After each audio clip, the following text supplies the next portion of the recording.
సాయిరామ్. సమస్త సాయి భక్తులందరికీ నమస్కారం అండి. అందరూ ఎలా ఉన్నారు? అందరూ కూడా బాబా గారి దయవలన ఎప్పుడూ ఆనందంగా ఆరోగ్యంగా ఉండాలని, మీరు కోరిన కోరికలన్నింటినీ కూడా బాబా గారు తీర్చేయాలని మీ తరపున నేను కూడా బాబా గారిని మనస్ఫూర్తిగా కోరుకుంటూ ముందుగా బాబా గారి పాద పద్మాలకైతే ఒక్కసారి నమస్కరించుకుని వీడియోలోకి అయితే వెళ్ళిపోదాం. ఇక ఈరోజు బాబా గారు సాయమాటిగా నా నోట ఏం పలికించబోతున్నారు అంటే, తల్లి ఇది తీవ్రమైన హెచ్చరిక. చూసి చూడనట్లు వదిలేసావో నిజంగా నీ కర్మే. ఎందుకో తెలుసా? లక్ష్మీదేవి కన్నీళ్లు పెట్టుకుంటూ నీ ఇంట్లో నుంచి నీ గుమ్మం దాటి వెళ్ళిపోతోంది. ఎందుకోసమో తెలుసా? నువ్వు తెలుసో తెలియకో ఒక వస్తువుని వేరే వాళ్ళకి ఇవ్వటం వల్ల, ఒక వస్తువు నీ చేతులారా వాళ్లకు ఇవ్వటం వల్ల ఆ అదృష్టం వాళ్ళతో పాటే వెళ్ళిపోతుంది. లక్ష్మీదేవి నీ ఇంట్లో నుంచి కన్నీళ్లతో బయటకు వెళ్ళిపోతోంది. అది ఏంటో తెలుసుకుని దానివల్ల కలిగేటటువంటి ఈ నష్టాన్ని నువ్వు అరికట్టకపోతే సర్వం కోల్పోవలసి వస్తుంది. ఆ తర్వాత నువ్వు ఎంత కన్నీళ్లు పెట్టుకున్నా, ఎంత బాధపడ్డా ప్రయోజనం ఉండదు బిడ్డ. జాగ్రత్త. నువ్వు కోల్పోయిన సర్వస్వాన్ని మళ్ళీ దక్కించుకునే ఒక ఉపాయం కూడా చెప్పబోతున్నా. కన్నీళ్లతో వెళ్ళిపోతున్న లక్ష్మీదేవి మళ్ళీ గలగల చిరు నవ్వులతో నీ ఇంట్లో ఎలా అడుగు పెట్టించుకోవాలో అమ్మ చేత అది కూడా చెప్పబోతున్నా. జాగ్రత్తగా విను, వదులుకోవద్దు. ఇది నీ జీవితానికి సంబంధించిన ఒక ముఖ్యమైన రహస్యం. జాగ్రత్త అంటూ బాబా గారు ఈరోజు ఒక నిగూఢ అర్థం దాగి ఉన్న హెచ్చరికతో వచ్చారండి. బాబా గారి మాటలు వెనుకున్న అర్థం పరమార్థం ఖచ్చితంగా తెలుసుకోవాలి. అసలు బాబా గారు ఎందుకు ఈ వస్తువు ఇవ్వకూడదు అంటున్నారు? ఆ వస్తువు ఏంటి? ఆ వస్తువు ఇస్తే మన అదృష్టం ఎందుకు వేరే వాళ్లకు వెళ్ళిపోతుంది? ఖచ్చితంగా ఆ వస్తువు వెనుక ఉన్న మర్మం తెలుసుకోవాల్సిందే. ఆ వస్తువుకి లక్ష్మీదేవికి ఉన్న అనుబంధం కూడా తెలుసుకోవాల్సిందే. మన వీడియోని ఎక్కడ స్కిప్ చేయకుండా, మిస్ చేయకుండా చివరి దాకా చూడండి. వీడియోకి ఒక చిన్న లైక్ ఇచ్చేసండి. మన ఛానల్ని ఫస్ట్ టైం చూస్తున్నట్లయితే ఛానల్ని సబ్స్క్రైబ్ చేసుకొని మీ సపోర్ట్ నాకు అందివ్వండి. అదే చేత్తో హైప్ కూడా చేస్తారని ఆశిస్తూ భావిస్తూ ఉన్నాను. ఇక ఓం సాయిరామ్ అంటూ కామెంట్ టైప్ చేసి పెట్టి వీడియో చూడటం మొదలు పెట్టండి. బాబా గారి ఆశీస్సులు ఇంకా త్వరగా మీకు దొరుకుతాయి. ఇక నన్ను చాలా మంది అడిగారండి. మొన్న కూడా ఒక అమ్మాయి అడిగింది, అక్క చాలా ప్రాబ్లమ్స్ ఉన్నాయి అక్క, ఇంట్లో చాలా గందరగోళంగా ఉంది, దిక్కు తోచిన సమస్యల్లో అల్లాడిపోతున్నాం, ఆ సమస్యల నుంచి మేము బయటపడాలి, ఎక్కడికెడుకో వెళ్ళాం, మాకు సరైనటువంటి రిజల్ట్ లేదు. నిజంగా మీ ద్వారా చెప్పారు అంటే గనక బాబా గారి ఆశీర్వాదం ఉంటేనే ఒక మంచి గురువు గారిని మీరు నాకు చూపిస్తారు అనేది నాకు అర్థమైంది. బాబా గారి ఆశీర్వాదం వల్ల ఇదంతా జరగాలక్క, ఒక మంచి గురువు గారి గురించి చెప్పు అంటే చాలా మంది అడిగారండి. ఈయన చాలా నమ్మకమైన గురువు గారు. ఎందుకు ఇంత నమ్మకంగా చెప్తానంటే, నాకు తెలిసిన నా ఫ్యామిలీ మెంబర్స్ కానీ రిలేటివ్స్ కూడా చాలా మంది ప్రాబ్లమ్స్ నుంచి బయటపడ్డారు. మన సబ్స్క్రైబర్స్ కూడా ఎంతో మంది ప్రాబ్లమ్స్ నుంచి బయటపడి ఇక్కడ వాళ్ళ హ్యాపీనెస్ ని చెప్పుకుంటూనే షేర్ చేసుకుంటూనే ఉంటారు. మీరు కూడా ఇక్కడ ఒక్కసారి చూడండి. శ్రీ షిరిడి సాయిబాబా ఆశీస్సులతో జ్యోతిష్యం చెప్తారండి గురూజీ సుబ్రహ్మణ్యరాజు గారు, #1 వశీకరణ స్పెషలిస్ట్. వీరి మొబైల్ నెంబర్ 9666987222. మీకు ఎలాంటి ప్రాబ్లం ఉన్నా ఫోన్ ద్వారా వివరంగా చెప్తే చాలు, పూజల ద్వారా అతి తక్కువ సమయంలో ఆ ప్రాబ్లమ్స్ నుంచి మిమ్మల్ని బయటపడేస్తారు. ప్రేమ, పెళ్లి, ఉద్యోగం, రాజకీయం, విదేశీ ప్రయాణం, ధనం నిలకడగా లేకపోవటం, భార్యాభర్తల మధ్య గొడవలు, ఆస్తి తగాదాలు, అప్పుల బాధలు, స్త్రీ పురుషులకు ఎటువంటి గుప్త సమస్యలున్నా #1 వశీకరణ స్పెషలిస్ట్. అలాగే మీ ఇంటి మీద చెడు ప్రయోగం జరిగి ఉన్న నరదృష్టి, నరఘోష, సంతాన సమస్యలు, మానసిక సమస్యలు, గుప్త సమస్యలు, భార్యాభర్తల మధ్య, లవర్స్ మధ్య అనుమానాలు, అపార్థాలున్న, థర్డ్ పర్సన్ ఉన్న, అత్తాకోడల మధ్య సఖ్యత లేకపోయినా ప్రతి ప్రాబ్లం కి చక్కటి సొల్యూషన్ ఇస్తున్నారు. మీ వివరాలన్నీ చాలా సేఫ్ అండ్ సెక్యూర్ గా ఉంచుతారు కాబట్టి స్క్రీన్ మీద ఉన్నటువంటి నెంబర్కి ఒక్కసారి కాల్ ట్రై చేసి చూడండి. ఆ తర్వాత మీ హ్యాపీనెస్ ని మీరే నాతో షేర్ చేసుకుంటారు. ఇక బాబా గారి సందేశం విషయానికి వస్తే, తల్లి ఈ రోజుటి సందేశం నువ్వు తప్పక విని తీరాల్సిందే. నిర్లక్ష్యం అస్సలు చెయ్యకూడనటువంటి ఒక విషయం. మరీ చెబుతున్నా, జాగ్రత్త. ఎందుకని అంటే, సంపదలకు రాణి అయినటువంటి శ్రీ మహాలక్ష్మీదేవి నీ ఇంట్లో నుంచి కన్నీళ్లు పెట్టుకుని వెళ్ళిపోతుంది అంటే దాని అర్థం ఏంటి? నువ్వు ఎంత తప్పు చేస్తున్నావు, ఎంత పొరపాటు చేస్తున్నావు, నువ్వు ఎలాంటి ఒక స్థితిలోకి నీ చేతులారా నువ్వు వెళ్ళిపోతున్నావు, నీకు రాబోతున్న అదృష్టాన్ని నువ్వు ఎలా అడ్డుకుంటున్నావు ఖచ్చితంగా తెలుసుకోవాలి. ఈ ఒక్క సందేశాన్ని నువ్వు వదులుకున్నావంటే నీ జీవితంలో ఏదో చెప్పలేని విలువైన ఒక వస్తువుని నువ్వు కోల్పోయినట్టే. నమ్మిన వాళ్ళలో చేతుల్లోనే మోసపోయావని అర్థం. ఎంత కష్టపడినా నీ చేతిలో చిల్లి గవ్వ కూడా మిగలటం లేదని అర్థం. ఈ రోజు నేను నీకు ఒక అత్యంత చేదు నిజం దాగి ఉన్నటువంటి ఒక భయంకరమైన రహస్యాన్ని చెప్పబోతున్నా బిడ్డ. జాగ్రత్తగా విను. నీ ప్రాణం పోయే పరిస్థితి వచ్చినా, ఎవరు కాళ్ల మీద పడి ఏడ్చినా సరే ఆ ఒక్క వస్తువుని మాత్రం నీ చేతుల మీదుగా ఎవ్వరికి ఇవ్వకు. నువ్వు ఎంత పుణ్యాత్ములైన నీ జాతకంలో ఎంతటి గజకేసరి యోగం ఉన్నా సరే ఈ ఒక్క వస్తువు నీ స్నేహితులకో లేక నీ అత్యంత ఆప్తులైన బంధువులకో ఇచ్చావో ఆ మరుక్షణం నుండి నీ జీవితంలో కటిక దరిద్రం ప్రవేశిస్తుంది. నీ ఇంటి లక్ష్మి కన్నీళ్లు పెట్టుకుంటూ నీ గడప దాటి వెళ్ళిపోతుంది. ఇది నీకు ఇష్టమేనా? నువ్వు సంపాదించిన అదృష్టం నీ ఆయుష్ అవతల వాళ్ళకి వెళ్ళిపోయి వాళ్ళ కర్మలో వాళ్ళ దరిద్రం నీ నెత్తిన పడుతుంది. కాబట్టి ఎవరికైనా మాట ఇస్తే ప్రాణం పోయిన ఆ మాటను నిలబెట్టుకునే రకం నువ్వు. నీకంటూ ఏమీ మిగిల్చుకోకుండా ఎదుటి వాళ్ళకి సహాయం చేసేస్తావు. కానీ ఆ దాన గుణమే, ఆ గుడ్డిగా నమ్మకమే ఈ రోజు నిన్ను రోడ్డు మీద నిలబెట్టే ప్రమాదం ఉంది. ఎందుకు ఇలా జరుగుతోంది బాబా అని నువ్వు అంటే సాక్షాత్తు సాయి నీకు మాత్రమే ఎందుకు ఇన్ని పరీక్షలు పెడుతున్నాడో అని నీకు అనుమానం రావచ్చు. అయితే ఇక్కడ నేను పరీక్షలు పెట్టట్లేదు, నీ చేతులారా నువ్వు చేసుకుంటున్నావు.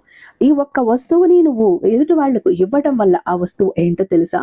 దాన్ని ఇస్తే నీ జీవితం ఎలా నాశనం అవుతుందో తెలుసా? ఒకవేళ ఇప్పటికీ తెలియక ఆ తప్పు చేసి ఉంటే ఆ దరిద్రం నుండి బయటపడే అద్భుతమైన మార్గం చూపు బాబా అని నువ్వు అడిగితే వీటికి సంబంధించిన ప్రతి ఒక్క విషయాన్ని పూస వచ్చినట్టు వివరిస్తాను. ఒకవేళ నువ్వు ఇప్పటికీ ఆ పొరపాటు చేసి ఉంటే దాని నుంచి నువ్వు ఎలా బయటపడాలి, మళ్ళీ ఆ నష్టాన్ని ఎలా పూడ్చుకోవాలి, కన్నీళ్లతో నీ గడప దాటి వెళ్ళిన అమ్మని మళ్ళీ ఎలా నువ్వు తిరిగి రప్పించుకోవాలి చెప్తాను.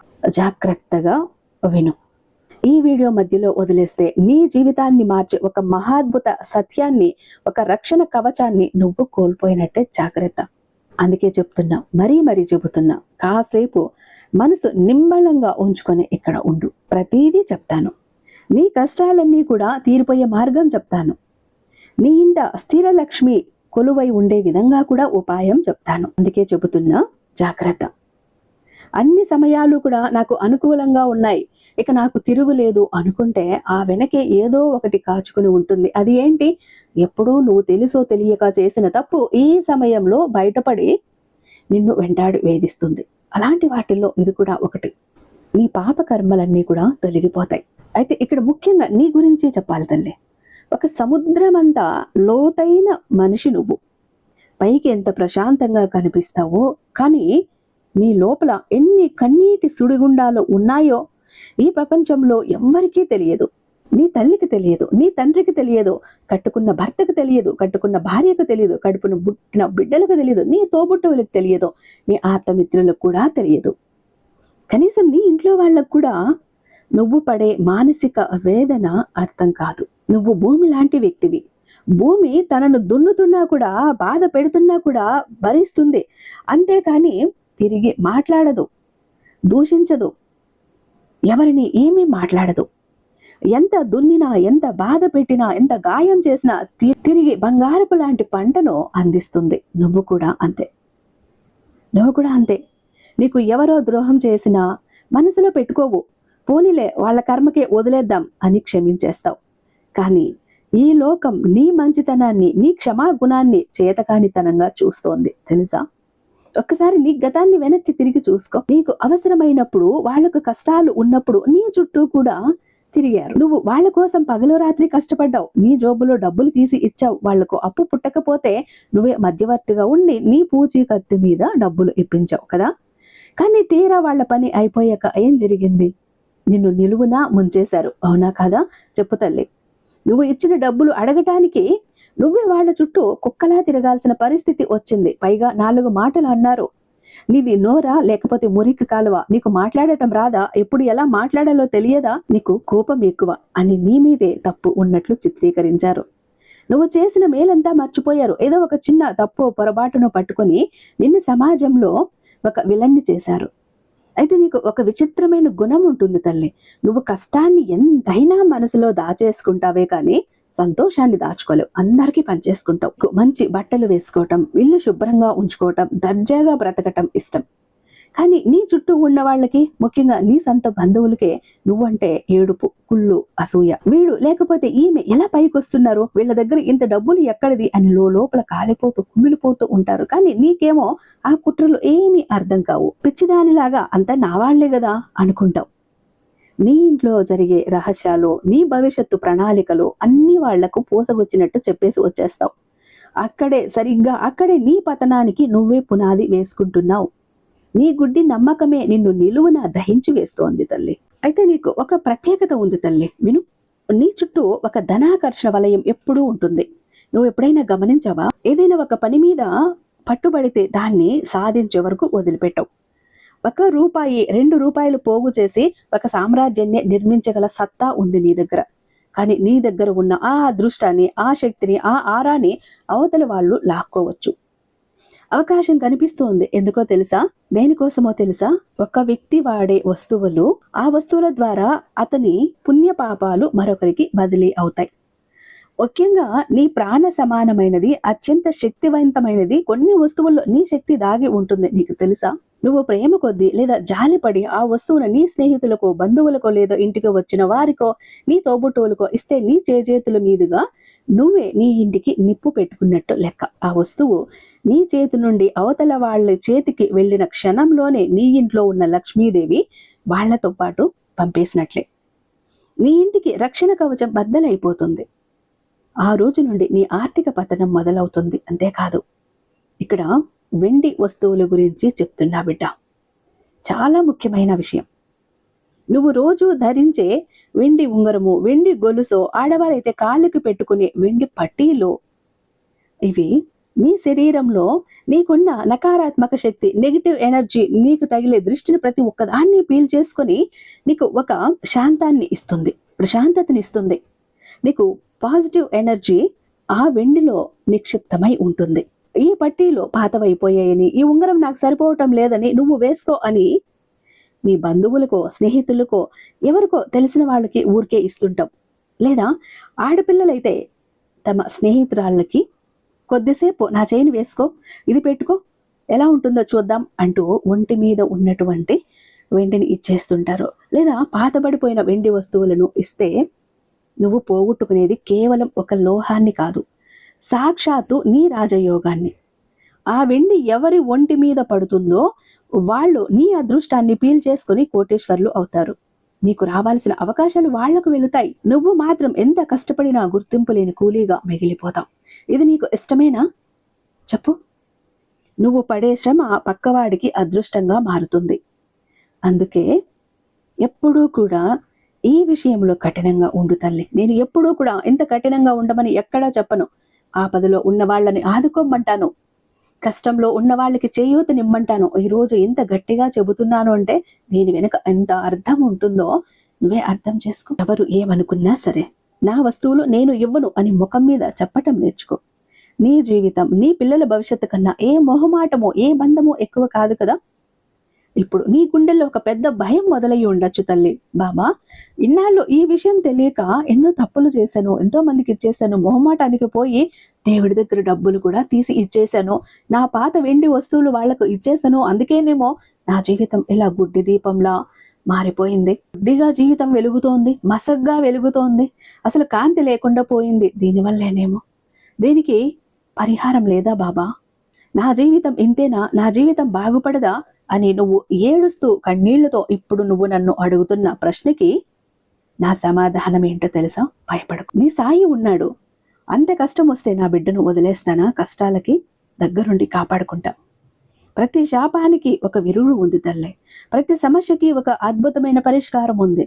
ఇది సాయి నీకు ఇస్తున్నటువంటి ఒక రక్షణ కవచం. ఎందుకంటే ఇక్కడ నీ సాయి కరుణ ఉంది. నీ సాయిని కొలిస్తే నీ కష్టాలన్నీ మంచులా కరిగిపోతాయి. నువ్వు పోగొట్టుకున్న ఆ అదృష్టాన్ని, ధనాన్ని తిరిగి ఎలా రప్పించుకోవాలో ఇప్పుడు చెబుతాను, శ్రద్ధగా విను. ఇక్కడ ముందుగా ఒక నియమం చెప్తాను బిడ్డ.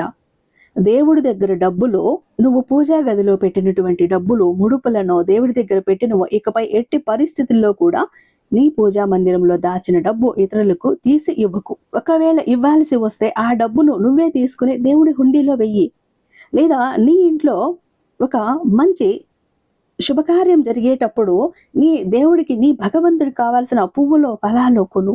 అక్కడ ప్రసాదానం కోసం, పాలు కోసం, లేదా బియ్యం కోసం, పంచదార కోసం, బెల్లం కోసం వాడు, కొబ్బరికాయల కోసం వాడు.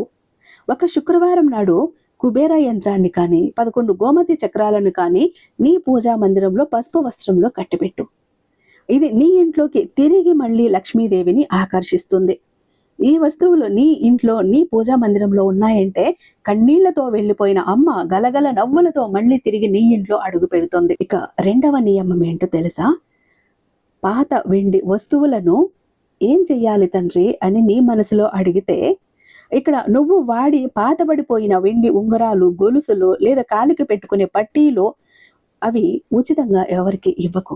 వాటిని తీసుకువెళ్ళి కరిగించి కొత్త వస్తువుగా మార్చుకుని మళ్ళీ నువ్వే ధరించు. కరిగించటం వల్ల అందులో ఉన్నటువంటి చెడు శక్తి, నెగిటివ్ ఎనర్జీ చనిపోతుంది. కొత్త దైవిక శక్తి అందులోకి వస్తుంది. కటిక దరిద్రం పోగొట్టే మహాపరిహారాలు నీ జీవితంలో పోగొట్టుకున్న అదృష్టం మళ్ళీ 10 రెట్లు తిరిగి రావాలి అంటే నువ్వు ఏం చెయ్యాలో తెలుసా? శుక్రవారం అమ్మని చక్కగా పూజించు. ధూపాలతో పూజించు. శుక్రవారం సాయంత్రం కూడా సూర్యాస్తమయం తర్వాత అంటే 6 గంటల తర్వాత నీ ఇంటి డబ్బులు కానీ, పాలు, పెరుగు, ఉప్పు కానీ ఎవ్వరికి అప్పుగా ఇవ్వకు. ఆ సమయంలో ఇస్తే దరిద్రం పడుతుంది. చిన్న పిల్లలకు తీపి వస్తువులు అంటే స్వీట్లు కానీ ఇలా ఏవైనా శుక్రవారం రోజు లేదా గురువారం రోజు పంచిపెట్టు. ఆడపిల్లలకు 10 ఏళ్ల లోపు పిల్లలకి తెలుపు రంగులో ఉండే స్వీట్లు, పాయసం, రసగుల్లా, కలకండ నీ చేతుల మీదుగా దానం చెయ్యి. ఆ పసిపిల్లల చిరునవ్వులో లక్ష్మి అమ్మ సంతోషిస్తుంది. నీ సాయి సంతోషపడతాడు.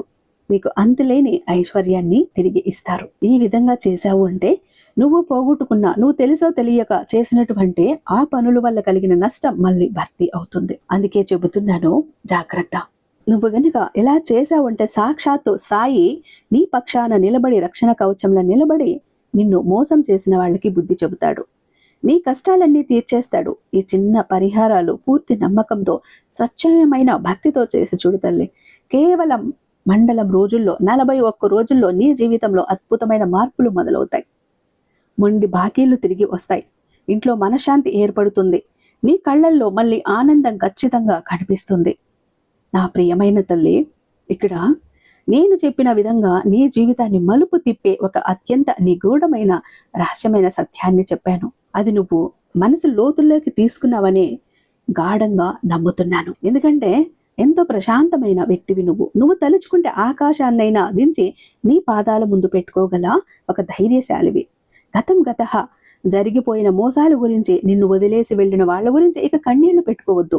వాళ్ళ కర్మకు వాళ్ళను వదిలేయి. ఈ క్షణం నుండి కూడా నేను చెప్పిన ఈ నియమాలను పాటించు.